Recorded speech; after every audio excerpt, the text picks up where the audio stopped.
Il y a très longtemps, vivait un roi puissant, un roi terrible, hanté par la pensée qu'un jour, quelqu'un viendrait le détrôner.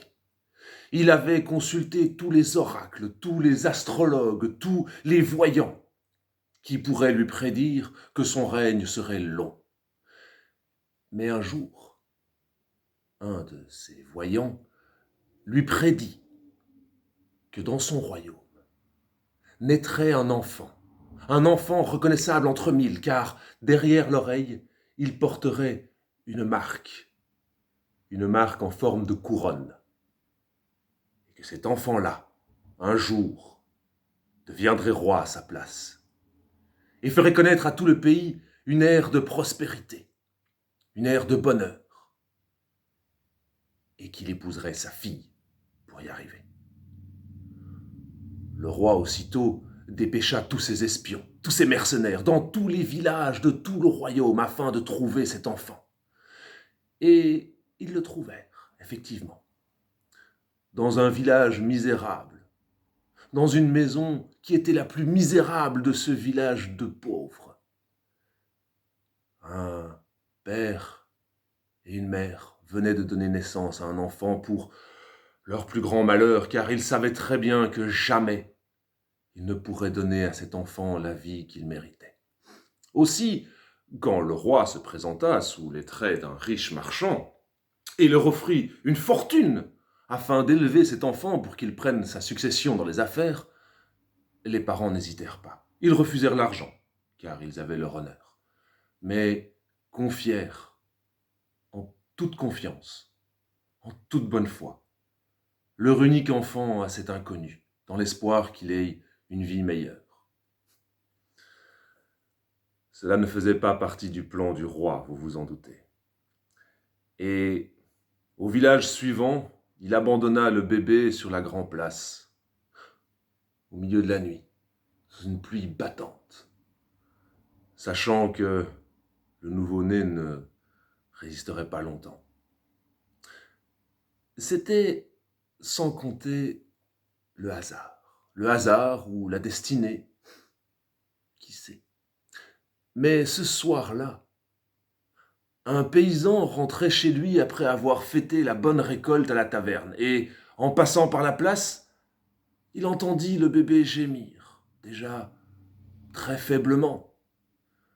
Et lorsqu'il s'approcha et vit le nourrisson, il l'emporta avec lui et le ramena jusque chez lui, où, n'ayant pas pu avoir d'enfant avec sa femme, ils élevèrent ce garçon comme s'il était le leur, sans rien lui dire. Et le garçon grandit, il devint un jeune homme. Et un jour qu'il se promenait dans les bois, qu'il braconnait dans les bois, soyons sérieux, il croisa le roi qui le reconnut immédiatement, et qui n'en crut pas ses yeux. Enfin, cet enfant devait être mort, il le savait. Et le jeune homme le salua bien bas, et à ce moment-là, le roi eut une idée.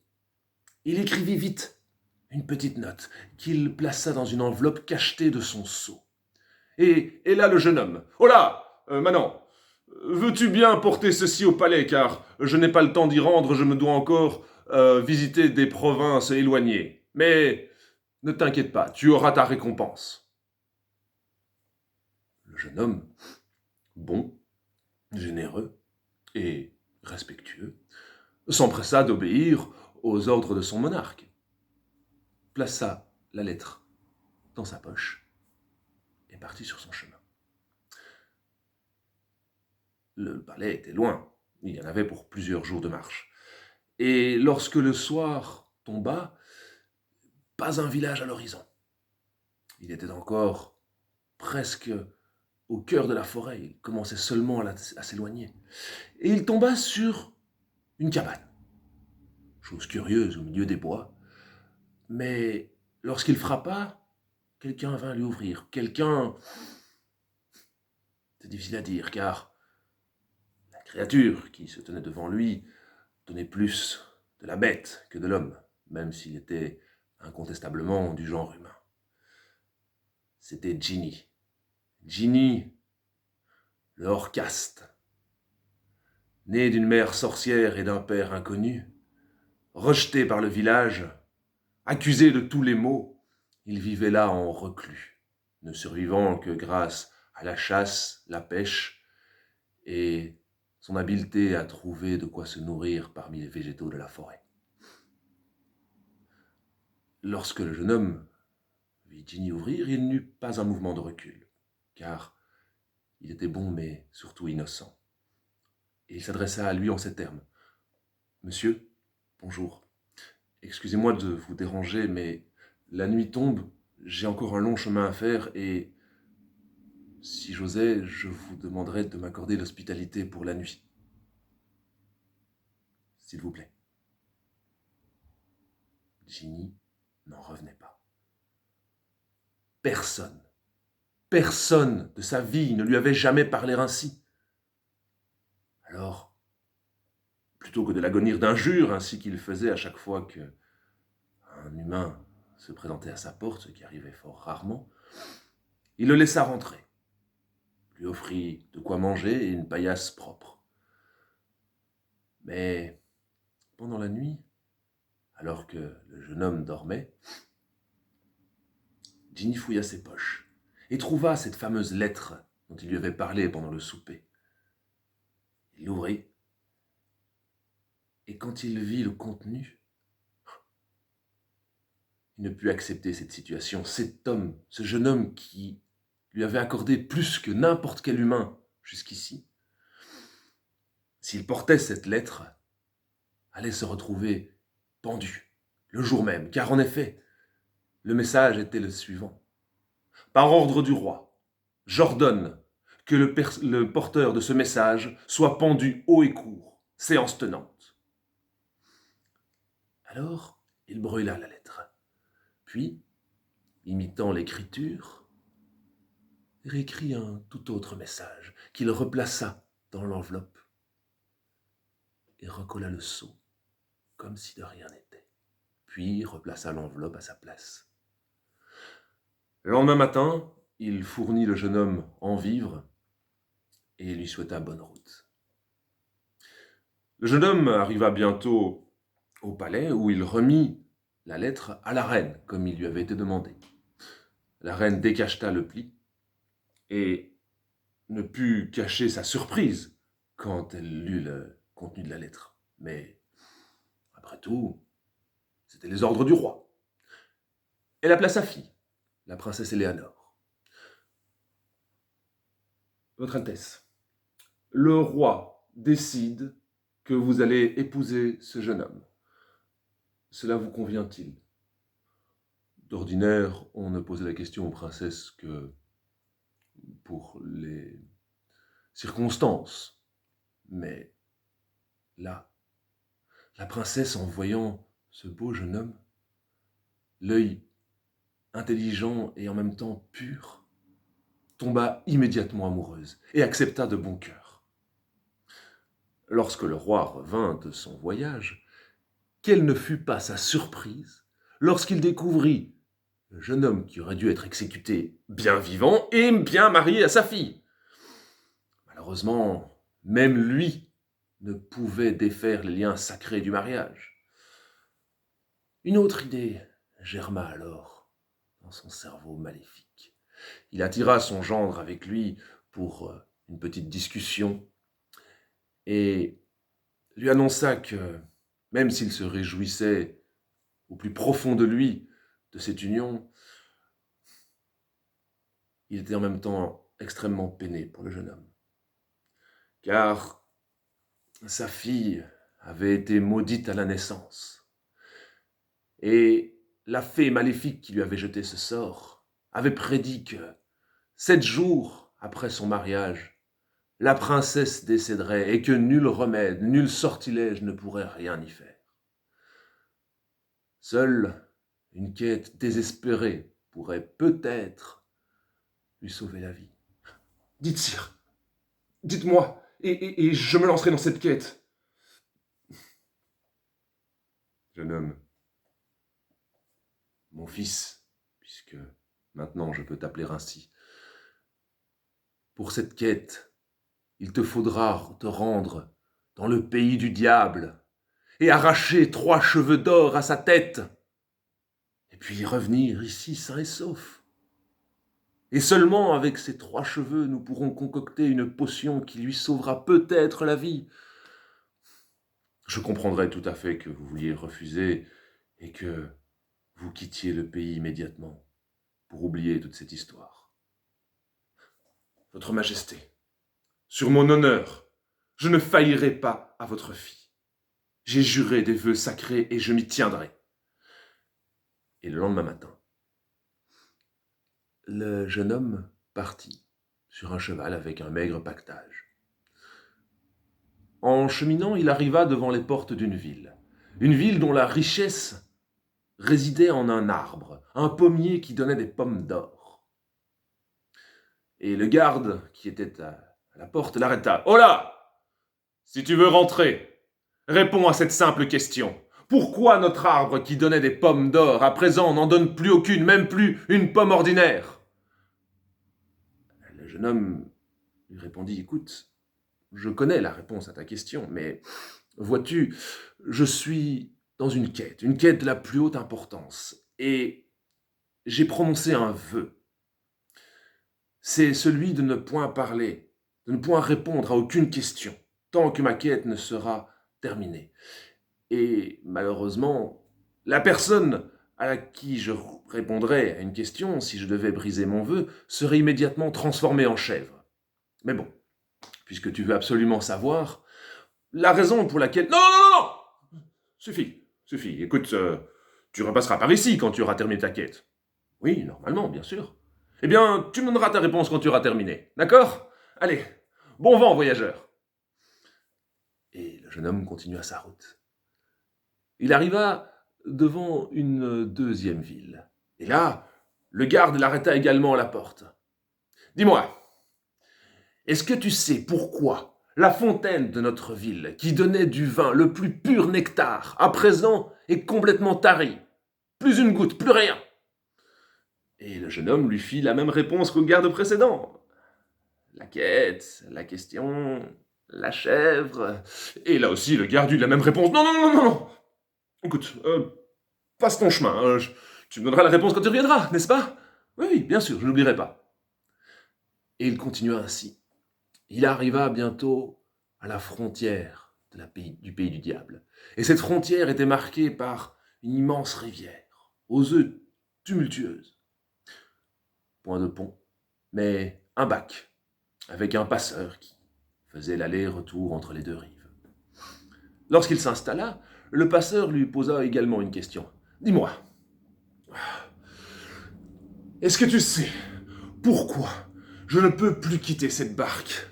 Je n'en peux plus de mon travail. Je le déteste. Je hais cette barque. Je voudrais tellement pouvoir partir, mais pas moyen. » Et là, vous connaissez la réponse. Et le passeur l'invita également à lui donner sa réponse quand il reviendrait de sa quête. Arrivé sur les rives du pays du diable, le jeune homme regarda un peu autour de lui. Ce pays n'était en rien différent des pays qu'il avait traversés. Il se mit en route droit devant lui jusqu'à rejoindre une route. Et cette route le mena bientôt à une maison devant laquelle se dressait un immense manguier. Et devant ce manguier, il y avait une échelle, et sur cette échelle, une vieille dame qui essayait désespérément d'atteindre les mangues. « Bonjour !» cria le jeune homme. Et aussitôt, la vieille dame descendit en catastrophe de son échelle. « Non, non, non, non, mais ce n'est pas ce que tu crois. » Qui êtes-vous? Vous n'êtes pas mon fils. Non, non, madame, je ne suis pas votre fils. Je cherche la demeure du diable. Eh bien, tu l'as trouvée? Et que veux-tu pour chercher le diable? Eh bien, voilà, je suis dans une quête pour sauver la fille de ma femme. Et c'est une princesse, voyez-vous, et j'y tiens beaucoup. Et pour ça, je voudrais lui demander 3 cheveux d'or de sa tête. Et tu crois sincèrement qu'il va te les donner? Le diable est avare. Il ne supporte pas qu'on prenne quelque chose qui lui appartient, ne fût-ce que 1, 2 ou 3 de ses cheveux. Mais, pardonnez-moi si je me trompe, mais vous-même, n'étiez-vous pas en train d'essayer de lui voler une de ses mangues? Et là, la vieille dame perdit toute contenance. Surtout, ne lui dis rien. Ne lui dis rien, je t'en supplie. Il faudrait que j'aie une monnaie d'échange avec le diable. Si je lui dis que vous avez essayé de lui voler ses mangues, peut-être qu'il me récompensera avec ses cheveux. Écoute, je t'aurai tes cheveux, mais chut, viens par ici. Et la mère du diable le transforma en fourmi, puis plaça l'animal dans une poche de son tablier. Elle prépara le repas, et quand la nuit fut tombée, le diable fit son entrée. « Oh, j'ai une journée harassante. Je suis de fort mauvaise humeur. Mangeons, puis j'irai dormir. » Ils mangèrent en silence. Puis le diable étendit sa tête, comme à l'accoutumée, sur les genoux de sa mère. Une fois qu'elle fut certain qu'il était bien endormi, elle tira un cheveu sur sa tête. « Qu'est-ce que c'est? Qu'est-ce qu'il y a ?»« Non. Ne te fâche pas, mon fils, car c'est de ma faute. J'ai eu un mauvais rêve. J'ai rêvé que dans une ville, il y avait un arbre avec des pommes d'or, et puis subitement, plus rien, plus aucune pomme. Est-ce que tu saurais pourquoi? Oh, c'est facile. Il y a un rat qui ronge les racines de cet arbre. Délogez le rat, et l'arbre redonnera des fruits. Maintenant, laisse-moi dormir. Il reposa sa tête sur ses genoux. Oui, car le jeune homme, tout à son marchandage tout à l'heure, avait également enjoint la mère du diable de trouver les réponses pour les 3 questions qui lui avaient été posées, une par cheveu. Et lorsque elle tira le 2e cheveu, le diable se réveilla, encore plus courroucé. « Mais qu'est-ce que c'est que ça? Il n'y a pas moyen de dormir ici, encore un rêve, sans doute. Je te préviens, ne pousse pas ma patience à bout. » Oui, effectivement, c'était encore un rêve. Dis-moi, cette fois-ci, j'ai rêvé que une ville possédait une fontaine qui donnait du vin, et puis la fontaine s'est subitement tarie. Est-ce que tu saurais pourquoi? Il y a un crapaud sous cette fontaine. Chassez-le et le vin reviendra. Maintenant, laisse-moi dormir.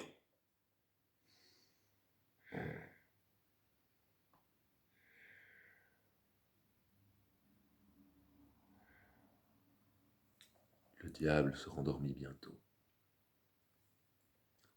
La mère tira le 3e cheveu, et là, le diable explosa de colère. « Maintenant, ça suffit! Mère ou pas mère, je te jure que je te condamnerai au pire tourment si tu me réveilles encore! J'aurais juste une dernière question à te poser. Quoi?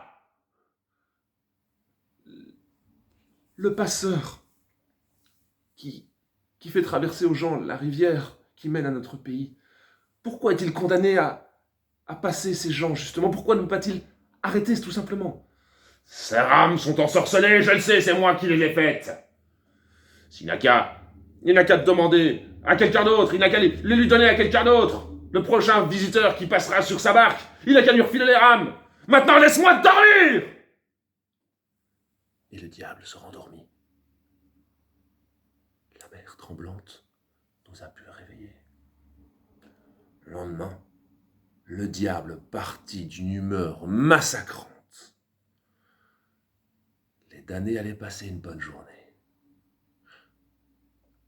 La mère du diable retransforma le jeune homme en jeune homme, lui confia les 3 cheveux et les réponses. Il enjoignit de partir au plus vite possible. Lorsque le jeune homme rejoint la barque, le passeur lui fait « Alors, tu as ma réponse? Oui, je l'ai, mais je te la donnerai quand je serai de l'autre côté, si tu veux bien. Garde tes forces pour la traverser. » Et lorsqu'il sauta sur la rive, il lui dit « Voilà, tes rames sont ensorcelées. Le prochain visiteur qui voudra aller au pays du diable, donne-lui les rames sous quelconque prétexte, et c'est lui qui ramera à ta place. »« Ah, merci, merci !» Et le passeur attendit avec impatience le prochain visiteur. À la ville, à la fontaine, il expliqua que le crapaud qui était en dessous de la fontaine l'empêchait de faire couler le vin. On le chassa et bien vite, le vin se remit à couler pour la plus grande joie de tous. En récompense, on lui offrit 2 immenses sacs d'or. Et le jeune homme repartit. Il arriva à la ville suivante où il expliqua également comment faire repousser les pommes d'or sur l'arbre. Et la ville reconnaissante lui offrit également 2 gros sacs d'or. Lorsqu'il revint au palais, le roi fut très étonné, d'abord de le voir revenir vivant, ensuite de le voir revenir vivant avec les 3 cheveux d'or, et puis ces sacs d'or, mais où les avait-il trouvés? Car non seulement ce roi était jaloux, mais il était cupide. « Ça, dit le jeune homme, oh, quand on arrive au pays du diable, il y a des champs à perte de vue, mais au lieu d'épis de blé, ce sont des grappes d'or, des grappes de pièces d'or. Je n'ai eu qu'à me baisser pour les ramasser, et puis voilà. »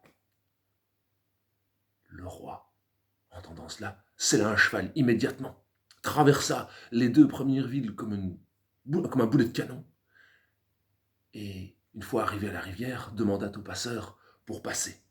Le passeur accepta, et sitôt que le roi fut assis, il lui confia les rames pour défaire la mare. Et aussitôt sauta sur la berge. Le roi essaya bien de se défaire des rames, mais impossible, il lui était collé aux mains. Le jeune homme devint donc roi, et grâce à sa sagesse, sa bonté d'âme, le pays connut en effet une période de richesse et de prospérité sans précédent. Et le diable ne fut plus jamais embêté par quiconque, car le nouveau passeur jurait et hurlait tellement qu'aucun voyageur n'osait prendre le bac.